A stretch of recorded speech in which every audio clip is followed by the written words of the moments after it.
We got some new medical news out.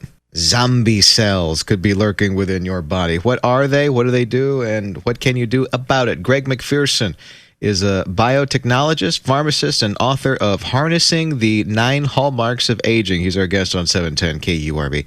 So right off the bat, what are zombie cells? That sounds spooky.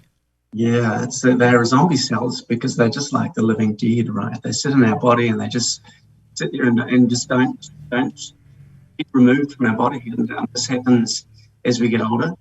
They have a technical name called senescent cells, but they're really useful for us when we're young. But as we get older, they build up and they cause all sorts of chaos. What kind of chaos? You know, they like when the body wants to get rid of them, right? But as we get older, the body gets a little tired. The immune system can't identify them and pick them up, so they throw out a whole bunch of inflammatory gunk, and that gunk is actually what damages the body. So they throw out the gunk so that the immune system cells can identify them and get rid of them. But yeah, it just doesn't happen so well as we get older, and they build up. And this is really why they think a lot of diseases associated with old age are starting to occur. Who are the kinds of people that are more likely to have these zombie cells? Yeah, everybody actually. So it's anybody over the age of 40 is starting to deal with more and more zombie cells, and they just build up and accumulate. So really you want to start worrying about them in your 50s. Before then, it's not so bad. We're speaking with Greg McPherson, who is the author of Harnessing the 9 Hallmarks of Aging, our guest on 710 KURV. We're talking about zombie cells that might be lurking within your body. So how do you get rid of these things? Can you get rid of these things? Is there a process? Is there a thing you can do? Is like a juice cleanse or something? Is there a green drink? How does it work? You know, the beautiful thing is when the scientists identify a problem, then they start to work out, okay, how do we get rid of these things? And it turns out we've been doing a pretty good job of it anyway when we exercise and we eat well. But new research is showing if we fast, so if we sort of skip breakfast or skip breakfast and lunch, then it gives the body the opportunity to identify them and get rid of them. And then there are new supplements you can take, like something called fisetin, which comes from strawberries. You have to eat a trailer load of strawberries to be able to get enough, so you can get a supplement called fisetin, and that actually helps the body knock out those cells essentially. And there's just so many benefits now, according to the research, showing that we can reduce inflammation and have a lot of health benefits from dropping the level of these cells. What are some other ways of doing it rather than eating? Is there some sort of lifestyle change that you can? Yeah, it's diet, it's exercise. A plant-based diet is really helpful. Again, it's just not what you eat, it's when you eat. So if you can just have like one meal a day, one day a week, for example, that's going to help the body trigger it and trigger the something called autophagy, which clears out those junk cells. But you know, if we don't not eat and we don't exercise, then these things will just build up and they'll cause problems. I want to ask you about autophagy, but first I want to ask you, at what stage in life does this zombie cell process begin? So it's around the whole time, right? Zombie cells are really useful when we're younger. They what essentially our body does is if a cell is not behaving properly, like it gets a little damaged or cancerous or it's finished its job, then it goes into zombie mode, and it leaks these inflammatory messengers which attract the immune cells, and the immune cell just goes and gets rid of them, if you will, and recycles them. So really things start to build up if you're a little overweight.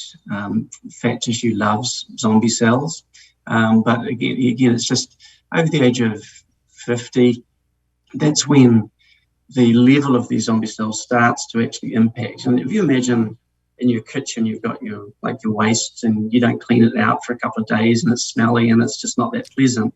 Well, that's kind of what's happening at a cellular level. It's not very pleasant for the cells around those zombie cells. And next minute, the cells next to it become zombie cells, and it just slowly creeps through your body. And it's not something that happens super fast, but it does happen, and it really affects your health. Greg McPherson is a biotechnologist, a pharmacist, and he's the author of the book Harnessing the 9 Hallmarks of Aging, our guest on News Talk 710 KURV. Let's talk about autophagy. And this is a part of I'm reluctant to say a diet craze or a diet fad or something like that, but intermittent fasting has been something that's been very popular here in America recently. It's one of those things that it goes away and then it comes back again. It goes away and it comes back again. It's like the hottest thing, and it's a big deal right now. So what is it, and how does it work, and how does it apply to getting rid of these zombie cells? Yeah, so autophagy comes from, I guess, a Latin word called self-eating. It's actually how our body does the housekeeping, and what stimulates autophagy is actually that intermittent fasting, exactly what you're talking about. And it goes right back to when we were, like, I don't know, a million years ago, we were running around chasing animals on the plains to eat. There were times when we actually didn't get food, and so that might have been just during a long snowstorm or something like that. And the body needs to go into survival mode, and to do that, it flips a switch and it starts to get energy from the cells within, so to speak. And what it does is it picks out the cells which aren't working so well, or the proteins that aren't functioning so well. And so essentially what it does is just gives the body, like, it cleans out the junk, if you will. And then when we eat again, then all those cells and proteins get rebuilt nice, shiny and new. So that's the basis of it. So it's really just the body's way to just, clean out the rubbish, do the housekeeping, and maintain itself. How long do you have to do the fasting for autophagy to kick in? Yeah, so it's probably missing a meal is good. The first thing you do is, like, not snacking between meals, because that gives your body a little bit of a chance to not have any food and flip the switch on to housekeeping mode. But if you want to do a deep cleanse, then you could fast even as long as 5 days, which is quite extreme. But people that do that report quite significant benefits, and it really dulls and reduces inflammation. So quite good for people with autoimmune conditions. But for the rest of us, missing breakfast occasionally, missing breakfast and lunch is just fine. And what are some of the main benefits that you would see, I guess, right away after doing, I guess, like a month of fasting and getting rid of some of these zombie cells? Is it something that you can tangibly notice once you clear a lot of these out? Yeah, totally, Zach. So I've only done it once. I did a 5-day fast. It's tough. You get hangry, and it's just a little brutal towards the end, right?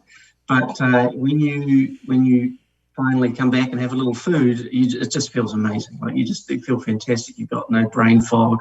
You've got a lot of energy, and if you've got an autoimmune disease or any sort of conditions like that, then often that condition can actually be quite suppressed for a little while after you've been through that fasting process. These zombie cells, do they accelerate aging if they accumulate too much? They do. Researchers have found if you take a zombie cell and from perhaps an old mouse and you put it into a young mouse, that young mouse starts to exhibit, like, accelerated aging. So it absolutely, they're really useful to get rid of, and absolutely, the more you have, the faster you're going to be aging, and more chance you're going to have some of these health conditions that you get with age. Tell us about your book, Harnessing the 9 Hallmarks of Aging, and where can people pick it up? Thanks, Zach. Back in 2013, some researchers came up with a paper called The Hallmarks of Aging, and inside that they detailed 9 areas of our body that actually define how well we age. So my book was all about sort of deciphering that paper for the average person, so that without any sort of technical knowledge. And it's this healthy aging handbook, which shows you what you can do in your 20s, 30s, 40s, 50s and beyond to slow the aging process, knowing what the researchers had determined from that paper. And pop across to Amazon.com and Harnessing the 9 Hallmarks of Aging, and you'll be able to get it there. It's the book, Harnessing the 9 Hallmarks of Aging. Our guest is Greg McPherson, who's a biotechnologist, pharmacist, and the author of said book, Harnessing the 9 Hallmarks of Aging. Our guest on News Talk 710 KURV.